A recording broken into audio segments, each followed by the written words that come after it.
Step into Value Zone Hypermart Patancheru. నమస్తే, నేను Keshav. Welcome to Suman TV. Uttarandhra రాజకీయాల్లో జనసేన పార్టీ ప్రభావం ఎలా ఉండబోతోంది? తెలుగుదేశం జనసేన ఒకటైన వేళ అక్కడ జరగబోయేటువంటి పరిణామాలు ఏంటి? విశాఖ జిల్లా మినహా మిగతా 2 జిల్లాల్లో జనసేన బలంగా గాలి వీచేటువంటి పరిస్థితి ఉందా? అలానే జగన్ ప్రభుత్వం అమలు చేసినటువంటి సంక్షేమ విధానాలు ఉత్తరాంధ్రలో ఆ పార్టీని, వైసీపీని ఒడ్డున పడేస్తాయా? ఈ విషయాలపైన విశ్లేషణ చూద్దాం. మనతో పాటు ఉన్నారు జనసేన పార్టీ నాయకులు కోరాడ సర్వేశ్వరరావు గారు. సర్వేశ్వరరావు గారు నమస్కారం. నమస్కారం అండి.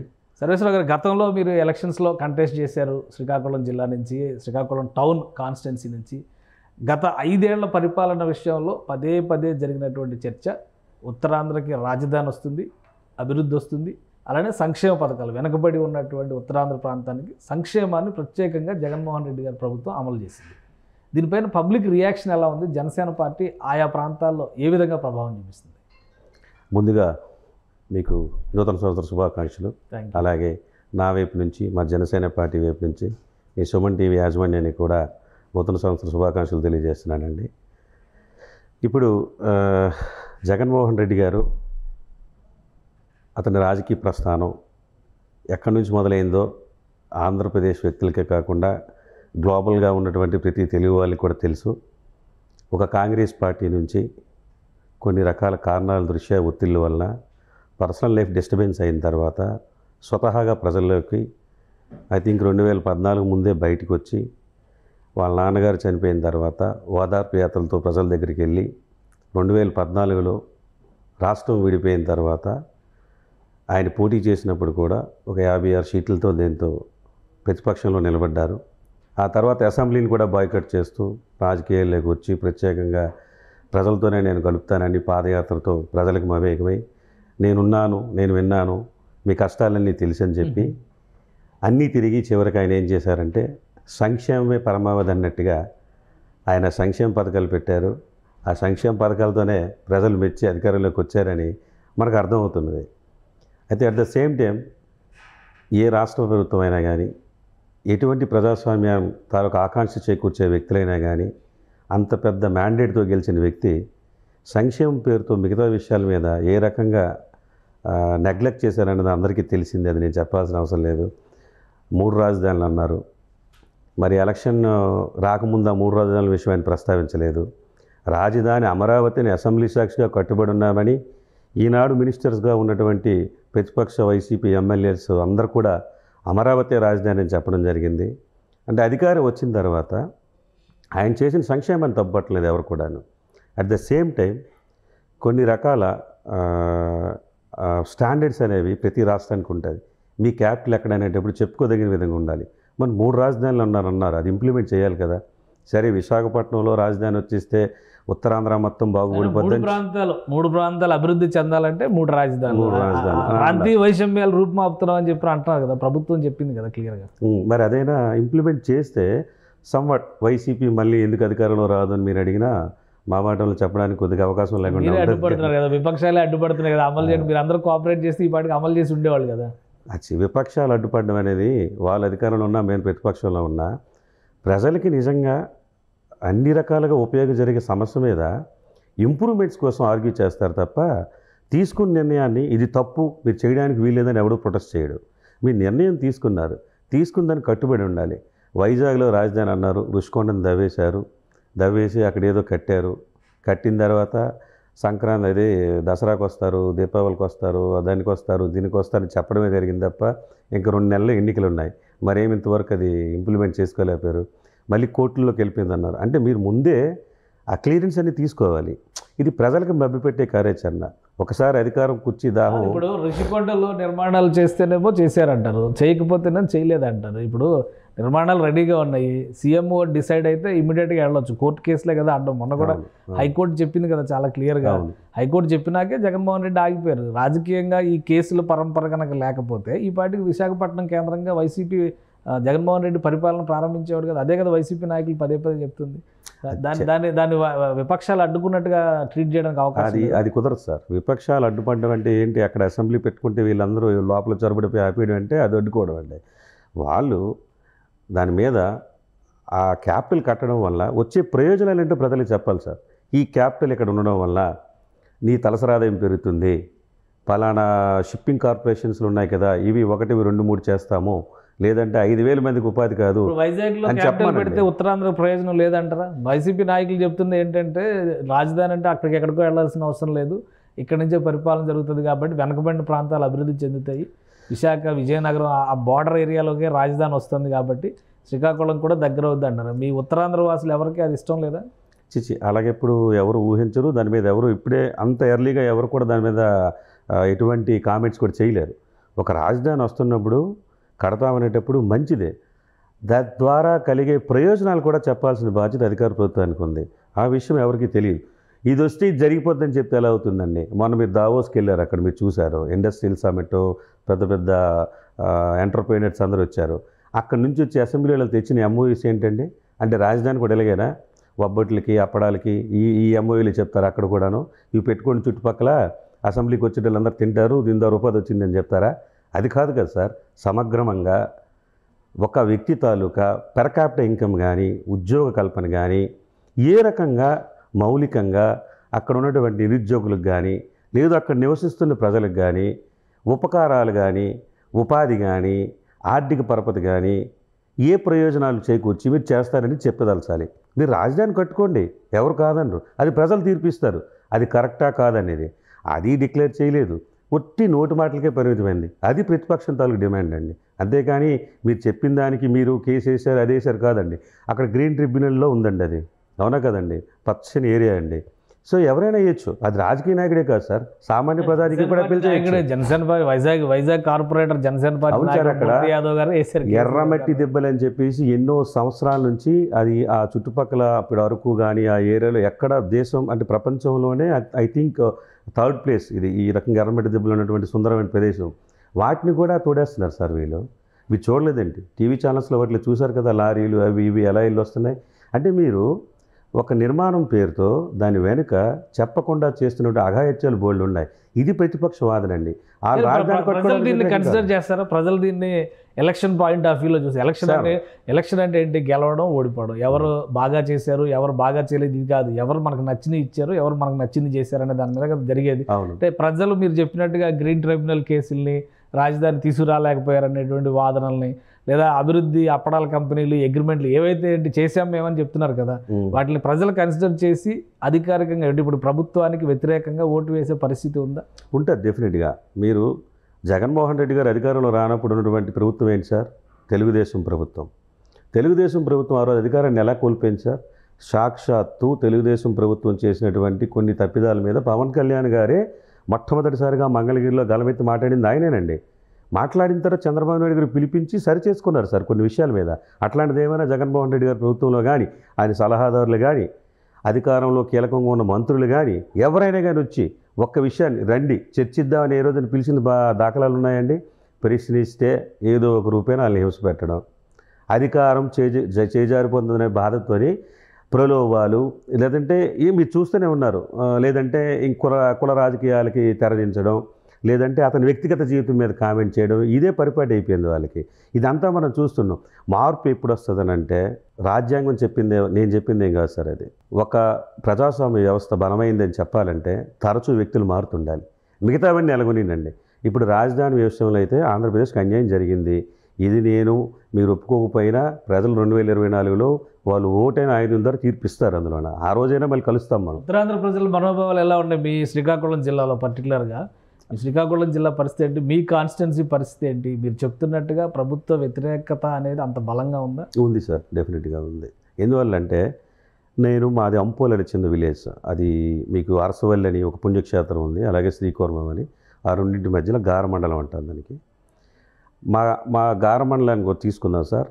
ఈవేళ ఆ మండలం నుంచి మొట్టమొదటిసారిగా 2019లో ఎమ్మెల్యే టికెట్ ఇచ్చినటువంటి ఏకైక పార్టీ ఏదైనా ఉందంటే జనసేన పార్టీ సార్. అది అంటే కులాలకి ప్రాంతాలకి అతీతంగా అధికారం చేజెక్కించుకున్న నాడు డెఫినెట్గా ఇలాంటి సామాన్య కుటుంబాలు, లేదు ఒక ఉన్నతమైన భావజాలము, ఇలాంటి ఉన్నటువంటి విభిన్నటువంటి కులాలని గణంలోకి తీసుకొని ఆయన టికెట్లు కేటాయించడం జరిగింది సార్. వాళ్ళ ఆర్థిక పరిపుష్టిని కూడా కన్సిడర్ చేయలేదండి 2019లో. చేశారు, ఆయన చేశారు, చూపించారు. రబ్బర్ చెప్పులు వాళ్ళని ఇటువంటి రాజకీయ వారసత్వం లేని కుటుంబాలని అసెంబ్లీకి పంపించాలని కోరిక అది నెరవేరుతుందో లేదా చేసి చూపించారండి పవన్ కళ్యాణ్ గారు. ఉంటే గెలవడం అనేది సాధ్యమా? ఎందుకంని ఇప్పుడు ఎలక్షనీరింగ్ అంటే దాని మీదే ఆధారపడి ఉండేటువంటి అంశం. ఆంధ్రప్రదేశ్ ఎలక్షన్స్ అంటే చాలా కాస్ట్లీయెస్ట్ ఎలక్షన్స్ కాబోతున్నాయి అంటున్నారు. ఇప్పుడు తెలుగుదేశం పార్టీతో జనసేన పార్టీ పొత్తు పెట్టుకుంది. మీ నియోజకవర్గంలో కానీ మీ జిల్లాలో కానీ ఏంటి పరిస్థితి ఏంటి? క్షేత్రస్థాయిలో రెండు పార్టీల కార్యకర్తలు నాయకులు కలిసి పనిచేసేటువంటి వాతావరణం కానీ పరిస్థితులు కానీ ఆ మేరకు అవగాహన కానీ ఉందా?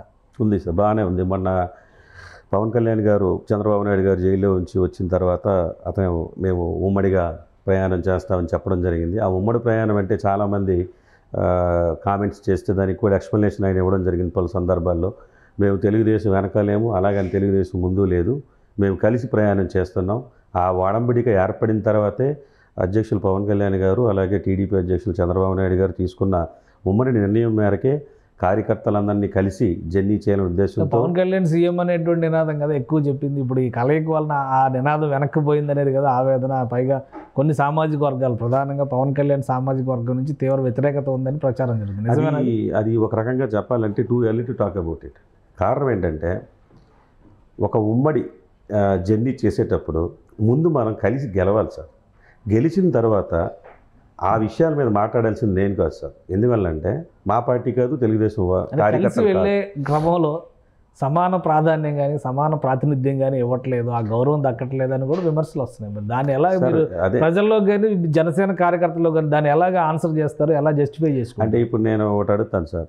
అంటే ఇప్పుడు ముఖ్యమంత్రి ఎవరో చెప్తే కానీ కార్యకర్తలు కానీ లేకపోతే సామాన్య ప్రజానీకం అందరూ వచ్చేసి టీవీ ఛానల్ దగ్గర నిలబడి మేము ఈ రెండు పార్టీలకు ఓట్లు ఏమని ఎవరైనా చెప్పారంటే అది ప్రతిపక్షం అధికార పార్టీలో ఎవరెవరికో చెప్పి వాళ్ళ అనుకూలమైన మీడియా దేంట్లో చేయించవచ్చు, నేను కాదనలేదు. ఎందువల్లంటే పవన్ కళ్యాణ్ గారి సామాజిక వర్గంలో అయినా సపోర్ట్ ఉందంటారా? ఇప్పుడు మళ్ళీ మేజర్ కుటుంబాలు ముద్రగడ కుటుంబం, వంగవీటి కుటుంబం వీళ్ళందరినీ జనసేన వైసీపీ ఆకర్షిస్తుంది కాబట్టి కాపు ఓట్లు చీల్చేటువంటి ప్రయత్నం జరుగుతున్నాడు. జనసేనకు దీనివల్ల ఏమైనా నష్టం లేదా? అసలు కులాలకి ప్రాధాన్యత, కులం బేస్ మీదే రాజకీయం చేయాల్సిన కర్మ జనసేన పార్టీకి లేదు సార్ వాస్తవానికి.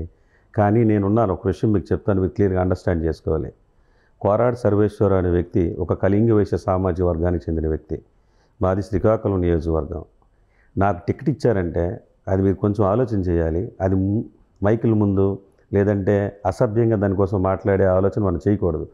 నా కమ్యూనిటీ బలం లేకపోతే నాకు ఎమ్మెల్యే టికెట్ ఇవ్వండి అనుకో నేను వెళ్ళనండి. ఫస్ట్ కావాల్సింది సామాజిక వర్గ బలం అండి. ఆ బలం దేనికోసం అంటే ఏంటంటే ఏదంటారు దాన్ని, కులపిచ్చి కాదండి. నా సామాజిక వర్గం ఉంటే నాకు కొద్దో గొప్ప ముందు పెట్టి నడిపిస్తుంది సార్. అది ఒక విన్నింగ్కి దోహదపడుతుంది. వాళ్ళే రేపు ఒక కార్యకర్తలే కూడా మా వాడి కదా అని అభిమానంతో వర్క్ చేస్తారండి. అదే ఇప్పుడు ఉదాహరణకి ముగ్గురు కళింగ వయసులు మేమే పోటీ చేస్తాను అనుకోండి, మాలో మేము కొట్లాడుకుంటామండి. అలాగే నేను ఒక 5-6 సార్లు ఎమ్మెల్యేగా పోటీ చేశాను అనుకోండి, ఇంకా నా కులం అని మాట్లాడితే దాంట్లో అర్థం లేదు సార్. నేను కొత్తగా ఎంటర్ అవుతున్నాను, ఒక సామాజిక వర్గ బలం అనేది నాకు కావాలి. డెఫినెట్గా మా కులం కూడా హర్షిస్తుంది. జనసేన పార్టీకి ఏ సామాజిక వర్గ బలం ఉందంటారు? ఇప్పుడు అన్ని సామాజిక వర్గాల బలం ఉన్నాయి. ఇప్పుడు మేము శ్రీకాకుళం జిల్లా తీసుకుందాం. నేను వైశ్యాస్, యాదవ్స్, కాళింగ, కాపు, తర్వాత ఉన్న ప్రతి సామాజిక వర్గం నుంచి కూడా టికెట్ ఇవ్వడం జరిగింది సార్. అయితే ఒక ఎలక్షన్ 2019 డిఫరెంట్, దాన్ని ఇప్పుడు పరిగణలో తీసుకోవాల్సిన అవసరం లేదు. ఇప్పుడు 2024 పరిస్థితులకు అనుగుణంగా మేము కలిసి పోటీ చేస్తున్నాం. కాబట్టి ఇప్పుడు పవన్ కళ్యాణ్ గారు చెప్పేశారు, జీరో బడ్జెట్ పాలిటిక్స్ అనేది నేను చెప్పినా నేను అనలేదు, దాని అర్థం అది కాదు. ఎలక్షన్ కమిషన్ ఒక ఎమ్మెల్యేకి 28 లక్షలు ఖర్చు పెట్టమని మీకు అఫీషియల్గా ఇస్తుంది. సో ఆ బ్యాండ్ విత్ కూడా లేకపోయి నేను ఈ సామాజిక వర్గానికి న్యాయం చేయలేదనుకోవడంలో అది తప్పు. మీకు కొంచెం ఆర్థిక పరిపుష్టి ఉండాలని చెప్పి అవగాహన ఆయన పదే చెప్తూనే ఉన్నారండి. ఇప్పుడు మీరు అన్నారు, మరి ఆ రోజు అలాగ ఇచ్చేశారు, వీటితో వెళ్ళిపోవచ్చా, గెలిచి వచ్చానంటే ఈరోజు అది కన్సిడరేషన్లోకి లేదండి. అయితే పార్టీకి ఇక్కడ వచ్చే సమస్య ఏంటంటే మీరు ఒక పొత్తులో ఉన్నప్పుడు ఆటోమేటిక్గా సీట్ల పంపిణీ, ఎవరికి ఎన్ని సీట్లు రావాలి, ఎవరు ఎక్కడ పోటీ చేయాలనే దాని మీద కూడా డిస్కషన్ జరుగుతుంది. ఇప్పుడు ప్రధానమైనటువంటి అవరోధం అదే, పవన్ కళ్యాణ్కి ఎన్ని సీట్లు ఇస్తారు, ఎవరెవరు ఎక్కడ, మీకు ఏమైనా క్లారిటీ ఉందా? పోనీ మీ సీట్లో మీరు పోటీ చేస్తారనే నమ్మకం ఉందా మీకు? సార్ నాకున్న క్లారిటీ ఇప్పుడు ఒకటి చెప్తాను. నేను జనసేన పార్టీతో ఉన్నాను, ఇదైతే క్లారిటీ. ఈ రోజే కాదు, 2029 కాదు, నాకు టిల్ మై లాస్ట్ బ్రెత్ నిజంగా కళ్యాణ్ గారు కానీ అలా పార్టీని నడిపించుకుంటూ ఉంటే గెలిచినా గెలవకపోయినా ఆయన భావజాలం కోసం నడుస్తా. ఈ పొత్తులు అనేది ఆయన కూడా మొన్న మా ఏ ఊరది భోగాపురం దగ్గర మన నారా లోకేష్ గారు యువగలం ముగింపు యాత్రలో కూడా ఆయన వచ్చారు, మాట్లాడింది మీరు వినే ఉంటారు. ఈ పొత్తు అనేది ఈ రోజుతోనే కాకుండా 10 కాలాల పాటు నడవాలని కోరుకుంటున్నాను బలంగా. దేనికోసం అంటే ఒక పొత్తుకి వెళ్ళేటప్పుడు మనం గెలిచితే సరిపోతుంది కాదు. సమస్య అదే కదా, 10 ఏళ్ల పాటు నడవాలంటే 10 ఏళ్ల పాటు పవన్ కళ్యాణ్ పల్లకి మోసే బోయిలుగానే మిగిలిపోతారా సార్? ఇది మీరు ఇంత ఒక క్వశ్చన్ అడిగారు సార్, దాన్ని వ్యంగ్యంగా మాట్లాడితే నేను చెప్పలేను. మీరు ఒకటి అడిగారు ఏంటని, పవన్ కళ్యాణ్ గారికి సీఎం కుర్చీ ఇవ్వడం లేదని చాలా విమర్శలు చేస్తున్నారంటే, అసలు గెలవకుండానే ఈ కామెంట్స్ అని ఎలా చేయమంటారండి? అతను అధికార పార్టీ చంద్రబాబు నాయుడు గారు కూడా మాట్లాడట్లేదు, ఇక్కడ పవన్ కళ్యాణ్ గారు కూడా మాట్లాడట్లేదు, బయట మనం మాట్లాడేస్తే సమాధానం అయితే చెప్పాలి కదా. ఇప్పుడు పవన్ కళ్యాణ్ గారి సభల్లో సీఎం అనే నినాదాలు రావడం పరిపాటి. అదే పవన్ కళ్యాణ్ గారు మీరు ఆ నినాదాలు చేయొద్దు, ఏదున్నా కానీ పని చేసి చూపించండి అని చెప్పిన సందర్భాలు కూడా ఎందుకు మీరు ఒకటి వినండి సార్. పొత్తుల్లో భాగంగా పవన్ కళ్యాణ్ గారు మాట్లాడినా చంద్రబాబు నాయుడు గారు మాట్లాడినా ఒకటే. ఎందుకంటే దాని మీద డిస్కషన్ జరిగితే కానీ ఎవరెవరు మాట్లాడతారు. మీకు ఇంత సుదీర్ఘ అనుభవం కలిగినటువంటి చంద్రబాబు నాయుడు గారు ఒక మాట అన్నారు, గుర్తుందా? త్యాగాలకి రెడీ కావాలి తమ్ముళ్ళు అని అన్నారు ఆయన. అంటే ఇంక అన్ని విడమరి చెప్తారా సార్? ఉపోద్ఘాతం చెప్పమంటారా? నేనేమైనా పద్యాలు చెప్తున్నానా సార్? అంటే కొంతమందికి అర్థం కాబట్టి గాంధీకి పద్యాన్ని నేను వచనంలో చెప్పడానికి మీకు అది కొంచెం మేధోశక్తి వాడాలి సార్. ఇప్పుడు ఎవడో తెలియని వ్యక్తులు ఏమైనా అంటే కనీసం అవగాహన లేని వాడు మాట్లాడితే ఒక అర్థం ఉంది, మనకు అవగాహన ఉంది. సో సర్టన్ ఎలైట్ పీపుల్ సొసైటీలో ఉన్నారు, దాని అర్థమైంది కదా. త్యాగాలకు రెడీ కావాలంటే there are n number of discussions అందులో వస్తాయి కదండి. ప్రతి విషయాన్ని మీ మైక్ ముందుకు వచ్చి ప్రెస్ మీట్ పెట్టి ఇగో మేము గెలిచిస్తే మాకు ఇన్ని రోజులు ఇప్పుడు ఒక క్లారిటీ ఇవ్వాల్సినటువంటి బాధ్యత ఉంటుంది కదా. ఇప్పుడు పవన్ కళ్యాణ్ గారి సామాజిక వర్గానికి చెందిన నేతలే పదే ప్రశ్నిస్తున్నారు, వాటికి సమాధానం చెప్పాల్సినటువంటి బాధ్యత చెప్తారండి. జనసేన పార్టీకి మా ప్రథమ కర్తవ్యం ఒకటే సార్, వినండి. మీరు ఎన్ని క్వశ్చన్లు వేసినా క్వశ్చన్ ఇంకో డిఫరెంట్గా అడగండి, కానీ మా టార్గెట్, మా జనసేన తాలూకు భావజాలం విడిపోయిన ఆంధ్రప్రదేశ్కి జగన్మోహన్ రెడ్డి గారు చేసిన అన్యాయం ఇంత అంత కాదు. ఇది ఒక మరొక ఆర్థిక సంక్షోభంకి వెళ్ళిపోయిన దేశాలు, రాష్ట్రాలు కొన్ని ఉన్నాయి, మన భారతదేశంలో కూడా కొన్ని ఉన్నాయి. అలాంటి స్థితికి వెళ్ళింది అనేది నేను ఒక్కడనేది కాదు, ఏ విద్యావేత్తనైనా అడగండి, లేదంటే ఒక సమాజం మీద అవగాహన ఉన్నటువంటి ఒక అనలిస్ట్ అయినా కానీ ఎవరినైనా అడగండి. సంక్షేమం ఏ రోజు కూడాను ప్రజల తాలూకా భవిష్యత్తుని దిగజార్చే స్థితికి తీసుకెళ్తుంది, ఇది మంచిది కాదు. కాబట్టి the first priority is to be Jaganmohan Reddy has to be let down from his seat. ఇది టార్గెట్. ఆ తర్వాత మీరన్న ప్రతి అంశం మీద పవన్ కళ్యాణ్ గారు కాంప్రమైజ్ కారు.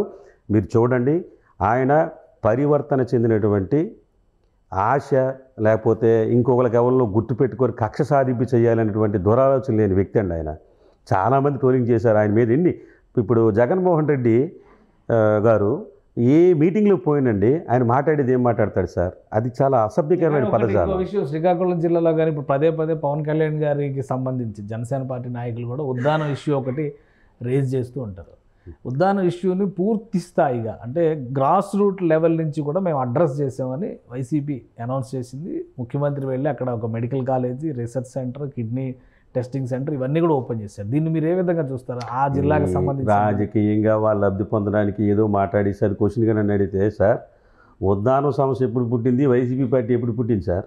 వాళ్ళు అన్నారు, ఓకే, మీరేం కన్సిడర్ చేయాలి కదా సార్. మా జనసేన పార్టీ పోరాట యాత్ర పవన్ కళ్యాణ్ గారు చేసినప్పుడు ప్రతి జిల్లాలో ఉన్నటువంటి బర్నింగ్ ఇష్యూలు ఐడెంటిఫై చేసినప్పుడు మొట్టమొదటిసారిగా శ్రీకాకుళం ఉద్దాన ప్రాంతాన్ని సందర్శించారు సార్ ఆయన. అమెరికా నుంచి కూడా పవన్ కళ్యాణ్ ఇష్యూ రైజ్ చేసినప్పుడు అప్పుడున్న ప్రభుత్వం కూడా చేయలేని సొల్యూషన్ ఇప్పుడు వైసీపీ ప్రభుత్వం దానికి పరిష్కారాన్ని చూపించింది అన్నారు. అది పరిష్కారమా కాదా?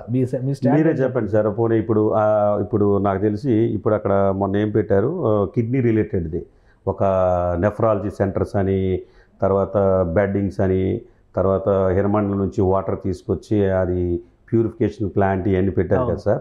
సో మనం ఏం చేద్దామంటే అవన్నీ పెట్టాం కాబట్టి మిగతా వసూళ్ళని వికెట్ చేసేద్దాం. ఎందుకు పర్మనెంట్ సొల్యూషన్ ఇచ్చారు కదా, అదే పర్మనెంట్ సొల్యూషన్ అయితే మనం వెళ్ళిపోవచ్చు. అక్కడ ప్రజలకు అదే ఫీలింగ్ ఉందా? ఇప్పుడు అక్కడ ప్రాబ్లం సాల్వ్ అయినట్టు ఆల్రెడీ దాని ప్రభావం ఎన్నికల్లో ఉండదండి.